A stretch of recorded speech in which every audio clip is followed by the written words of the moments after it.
Okay. Video yan. Okay. Hello. Hello.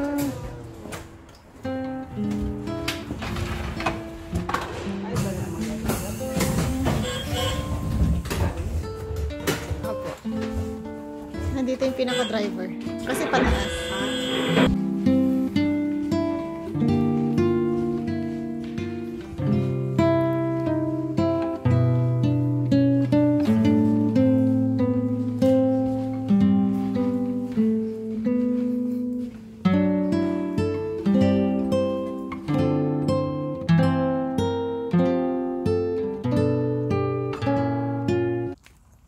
Meron pong pagtatalong nagaganap dito. Kung pupunta sa ruins or not. Dahil akyatin. Kaya mo pa, Mami? Kaya mo pa, Mami? Daray ni Mami. Kamusta naman yung isa? Daddy. Si Daddy. Daddy Ma'am Arte. Ngiti-ngiti lang.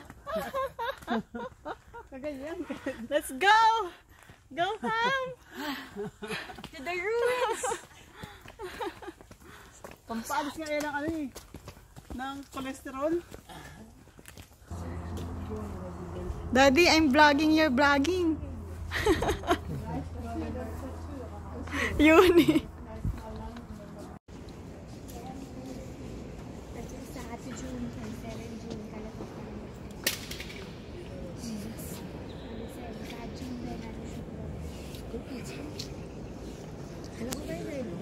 Vlogger na rin siya, vlogger.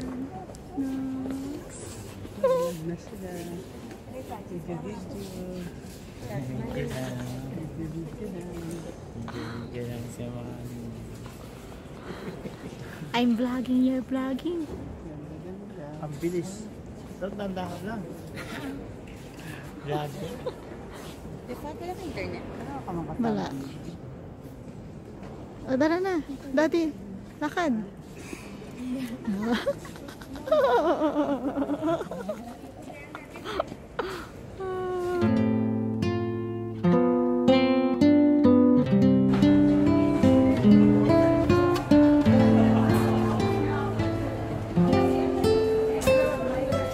Hello! Daddy, how do you find Venice? Excellent. Wow!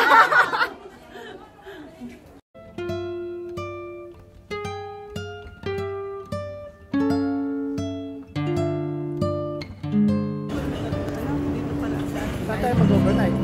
Sa hotel. Malapit sa Ascoli. Oy, Valerite. Dali. Kaya pala mapapigil ka dyan kasi Valerite. Nakita niyo yung Valerite. Tadang! Our store. Ah, sapatos. Hindi yun.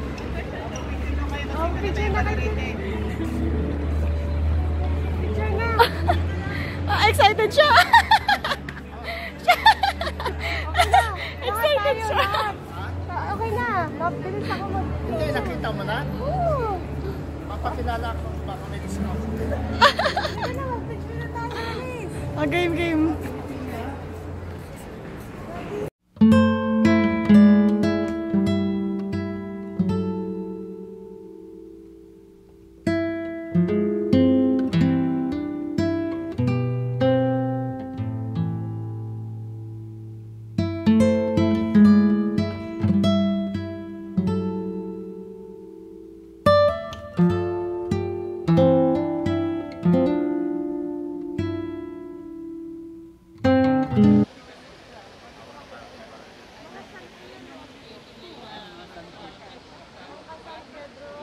conduct here in Vatican Yan City. talaga yung panglaban namin. Dropping the Taray album. sa pormahan. 3, 2, 1. Ang hagdo to. Manis. Yay, Mommy! How do you find your dream place? Nice. Ito St. Peter's Square. Low-key, nice. Ikaw, Daddy, kamusta ang iyong first time sa Vatican? Great. Wow! Amazing. Yun.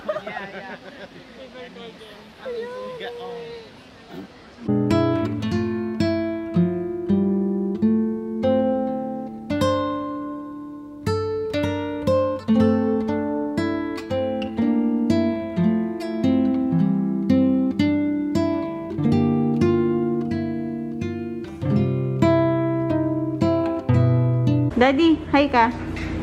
Hi. Tingin daw natin. Yung kasama ng boyfriend natin, Oh, galing Mangalong. Daddy. Gusto ka naman dyan. Excited ka na ba? Yung pinakamabait mong anak ikakasal na. Wala nang susunod.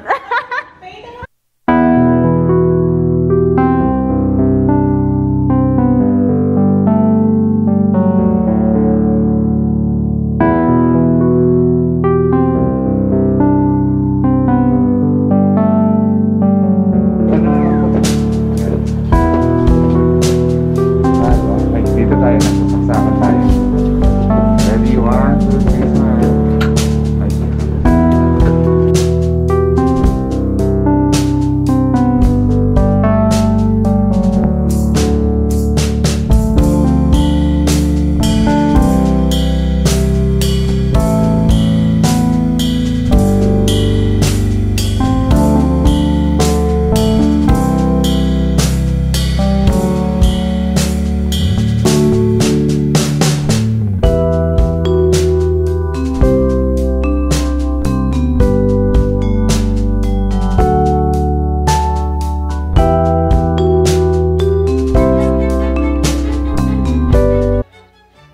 Maraming salamat po sa lahat na naririto. Isang magandang gabi po. Mukhang hindi na ako marunong magsalita. Mula nung nag-retire ako sa government, sa politics, siguro 12 years ago, hindi na ako nakahawak ng mikropono at magsalita ng ganito. Anyway, una ay papasalamat po ako kay Bishop sapagkat si Bishop napakabait po na aming obispo, galing po yan sa aming bayan. Kilala po na po yan nung pari pa lang siya. At kanina sabi ko dapat si Bishop po talagang si militar na yan. Actually parang on leave siya ngayon, pero minabuti niyang pumunta po rito.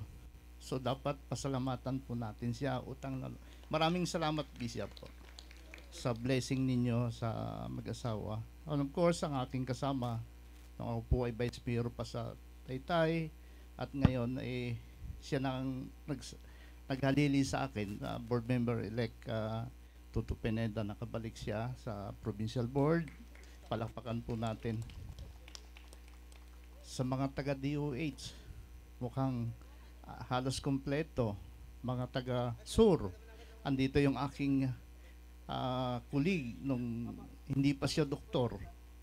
Sabi ko ang tagal ng panahon. Sabi ko parang kilala ko yung doon, yung isa sa mga ninang. Kasama ko po siya noon 1982, 83 sa DNR, sa Department of Environment sa Diliman. Actually psychometrician namin yan pero head ng personnel yan, pero nagdoktor pala si Beth. Akala andito rin yung aming anak ng dating judge ng Taytay. Doktor siya sa Quezon, andito rin po. Mga taga-Surto Dr. Kuraming, si Dr. Rabio, ganda nga. And of course, marami pa mga doctors dito nasa Brooks, Dr. Brooks Point. Welcome po kayo sa norte ng Palawan. Actually, north pa ito eh. Kasi nung araw, ang istorya po namin, nung wala pang mga kalsada, very historic pong lugar na to. Nung araw, ang tatay ko, kapag nagbabiyahe ng Puerto Princesa, wala pa yung magandang kalsada eh. Pagpupunta sa Kapitolyo, sa Puerto Princesa, dadaan ka dito sa lugar na to, Bahile. At mayroong emergency point. Meron pa dyan yung, ano nga yung Bishop, yung Punta Diablo. Kapag nung araw, may kasabihan, lagi ang kahit kalmada sa Taytay, sa San Vicente, pag pumunta ka ng Punta Diablo, talaga maghuhulog ka ng coins. Kasi lalaki ng alon. Sabi niya, maghulog ka ng coins. Dahil para kumalma siya. Yan ang tatawag na Punta Diablo. Kaya medyo naalala ko to. And of course, pasalamatan din natin ang lahat, mga kamag-anak ko na tuwang-tuwa rin ako sapagkat may kamag-anak ako na 40 years hindi ko nakita. 30 years hindi ko nakita, nasa Canada naka-base. Sila Fernando, andyan sa mga first cousin ko yan. Actually talaga, may nag-post ng may Balarite Resort. Lahat, mga kaibigan ko sa Manila, dito sa Puerto Princesa, pahingi ng discount. Sapagkat yung Balarite Resort, Sam Kamsor, sa Buhi, napakagandang resort yan. Hindi po sa akin yan, ang may-ari po talaga yung pinsan ko, si Fernando, andyan sa likod. Sa lahat ng mga kabataang naririto, no? Mga kamag-anak ko, kamag-anak ng misis ko, anong course, mga balai ko nang galing pa sa Pangasinan. Pangalawang beses na namin to. Sapagkat ang haba ng plano ng kasal na to, napakalayo ang inabot. So, nung araw, naalala ko noong nagpaplano sila, wala pang pandemya eh. So, dapat June 2020 ay inabot ng pandemya. Sarado lahat ng airport. Yung anak ko, nagtatrabaho sa Germany as registered nurse, hindi makauwi dahil nga sa postpone naman, November 2020, akala nila pwede. Umuwi siya, hindi pa rin pwede. Noong 2021, excited na kami, akala namin makakarating kami ng Puerto Princesa at dito na magpapakasal. Ang problema, mayroon naman si COVID. So ngayon, may nabuti po ng pamilya ni Peter at pamilya ko, na ipakasal na lang muna sa Tarlac, Kapas Tarlac, sapagkat parang nagsa-sideline as doctor din si Peter doon kay Dr. Aquino ba yun? Si Mayor Katakutan, napakabuting mayor sapagkat yung guest house niya sa resort niya pinaggabit pa sa amin ng libre. Napakabait. And then nalaman ng auntie ko after 2 days, sapagkat religyosa yun, member ng Bautista. May family friend kami na dating military chaplain, si Father Rostia, at spiritual director ng Bautista community. Akala namin ibibindisyonan lang sa Pulilan, Bulacan. Yung pala talagang kasal na sorpresa sapagkat may litson pa, may ilan lamang kami at napakabuti po yung auntie kong yun. Talaga hindi siya pumayag na hindi bindisyonan yung kasal ng dalawa. So ikinasal po ni Father Rostia. At yun nga po, talagang hindi naman pwedeng hindi po ituloy ang kasal dito sa Daluyon, no? So pasalamat po tayo sa mga tatlong pare, si Father Eugene. Alam niyo ba si Father Eugene? Kuminsan chismoso ako eh. Binilong kuminsan yan eh. Alam mo, Father Eugene, celebrity ka na. Bakit? Minsan nagbasa ako ng dyaryo eh. Parang bulletin o Philippine Star. Sa Maynila, ini-invite ka, ikaw yung magkasal. Siya po yung nagkasal kay Karil, yung singer. Maraming mga celebrity sa Maynila na siya po yung nagkasal. Oh. Kaya yan po si Father Eugene, napakagaling po na isa sa mga pari po namin na pinagmamalaki. And of course, yung Paris Priest po dito, bagamat wala po rito, marami pong salamat, no, sa tatlong pare, si Bishop na naririto. Ngayong gabi ay habang nagsasalita kung pari ko, lumabas ako doon. Sabi ko mag-relax muna ako kasi may vertigo ako. Sabi ko ang sarap ng hangin, no? Kasi kaninang umaga tinanong ko yung waiter dito. Sabi ko, bakit daluyon? Anong ibig sabihin ng daluyon? Hindi siya makasagot. Siguro, dato, hindi ko yun nun. Alam po ninyo, sa dialect po namin sa Palawan, ang daluyon ay isang alon. Simas Pangasinan. Opo, ganun. Daluyon. Napakagandang words. Ang buhay ng tao, lalo na sa mag-asawa, ay parang isang daluyon, isang alon, no?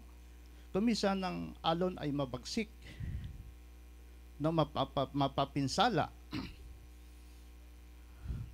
nangangalit na alon, kumbaga sa mga tula. Kung minsan naman ay parang isang kanta. Katulad ngayon, pumunta kayo sa likod, pakinggan niyo yung hampas ng alon sa dalampasigan. Para siyang umaawit. Ibig sabihin, tahimik, kalmada, maganda ang panahon. Ang buhay sa pag-aasawa ay katulad din ng alon. Kuminsan may problema, maalon. Kuminsan masarap, kalmada. Ganyan hindi perfecto ang buhay. Talagang lahat ng tao may problema. Ang sabi ko lang sa dalawa, magbigayan lang. Give and take. May low blood, minsan dapat ang isa high blood, ang isa dapat low blood. Katulad ko, lagi na lang akong low blood. Ay, no. Binaliktad daw, sabi ni Josephine. Ganon po yung buhay, no? Practical, talagang sabi nga ni Father kanina, walang perfectong pamilya, no? Lagi talagang ganon, parang isang alon. Ang importante kung ikaw ay paging matatag, no? Sa lahat ng problema sa buhay, kailangan yan. And then, matagal tayong sarap siguro mag-big rock puno kasi tagal ko na Alam mo, nung 2 years tayo mahigit na pandemya, ako po ay taga Palawan din. Matagal po ako nag-serve dito, Vice Mayor, Board Member. 21 years ako sa government, sa provincial government, sa LGU ng Taytay.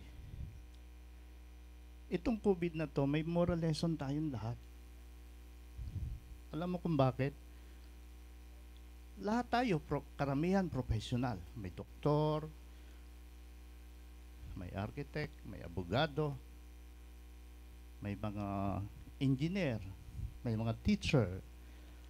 Pero magmula nung tayo elementary, high school, college, wala tayong subject na financial literacy. Yung bang marunong humawak ng pera. Yung bang marunong magbulsa ng maayos ng pera.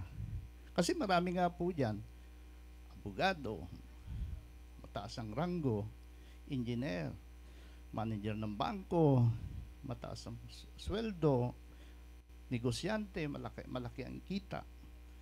Hindi yung sukatan ang kita Hindi yung sukatan ng taas ng sweldo.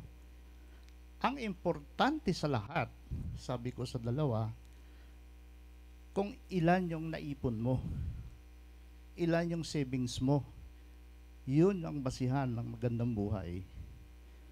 Mataas nga ang sweldo mo, pero ang gastos mo naman, yung cellphone mo, branded, kakapi ka ng Starbucks, hindi ka na marunong magkape ng kaping barako. Practical, kailangan talaga sa buhay yung marunong kang magtipid, marunong kang mag-ipon. Sapagkat nung pandemya, sa Manila may mga kapitbahay ako, hindi ko na rin matiis ang iba. Sabi ko, hindi rin ako politiko, pero limitado lang dami ng income ko kasi siyempre lahat tayo apektado. May mga pamilya talaga, isang beses lang kumain sa isang araw.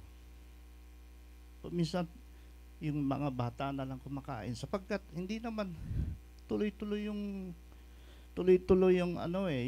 tinatawag nilang grasya, yung ayuda ng government. Hindi naman kaya ng government yun. May mga crisis din katulad nila. Ang tagal ng, sabi ko, parang napapagod na rin ako sa kasal, 3 beses na to. Pero naalala ko yung sinabi ni Shakespeare, yung kanyang bantog na play na itong araw, yung bang tawag na all well ends well. Yun sa kanila. At least nakaraos din. So marami pong salamat sa muli sa pagdadalo ninyo. At enjoy. May pagkain pa dyan. Salamat po.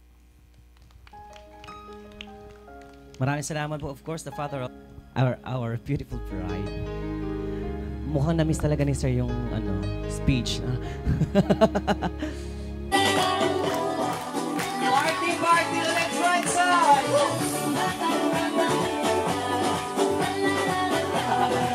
Next, love! Here we go!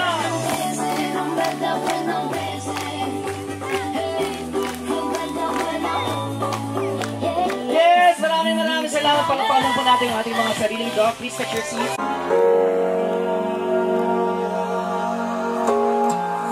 Mom and I are a mess, seeing you in that dress. Our little girl is now grown,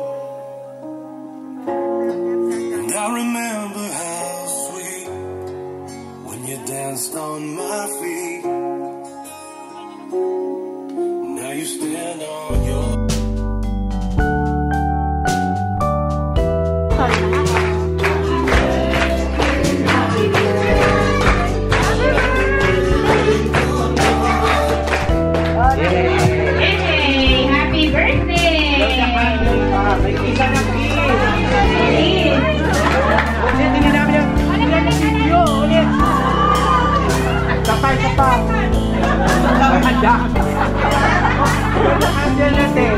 Wish mo lang, ulit lang.